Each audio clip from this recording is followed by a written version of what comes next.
जुडे शहर में हिकिड़ो सुनारो बीमार रहंदो हो।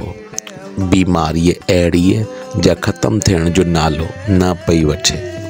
सॼे मुल्क जूं दवाऊं करे थकिजी पिया हुआ, मगर बीमारी वेरां वेर वधंदी थी वई।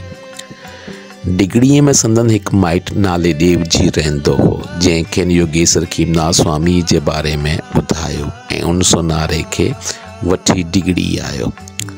संझा जो वक़्तु हो ऐं साईं जिन शेवा करे रहिया हुआ त देवजी अकेलो मड़ीअ में आयो। साईं जिन खे वेनती करे चवण लॻो त हे योगेश्वर खीमनाथ स्वामी, असांजो माइट बीमार आहे, सो रहम करे हली खेसि ॾिसो ऐं चङो भलो कयोसि।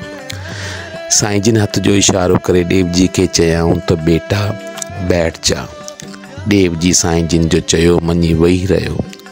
जॾहिं साईं जिन शेवा करे फारिग थिया त वरी चयऊं त चल बेटा चले।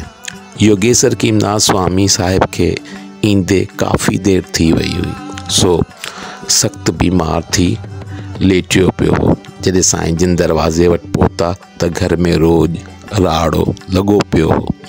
तॾहिं साईं जिन चयो त चुप करो, सभु अच्छा होगा। पोइ देवजी खे हिकु गिलास में मशरूब आणण लाइ चयऊं। जॾहिं देवजी मशरूब खणी आयो त पाण साहिबनि इहो मशरूब जो भरियल गिलास उन सोनारे मथां हारी चयऊं त उठ बेटा, क्यों सोया है। एतिरो चवण जी देर हुई जो उहो सोनारो उथी खड़ो थियो। हर तरफ़ जय योगेश्वर खीमनाथ स्वामीअ जा नारा गूंजण लॻा ऐं सभु प्रेमी ॾाढा ख़ुशि थिया ऐं योगेश्वर खीमनाथ स्वामी जिन जो इहो चमत्कार ॾिसी संदसि महिमा ॻाइण लॻा।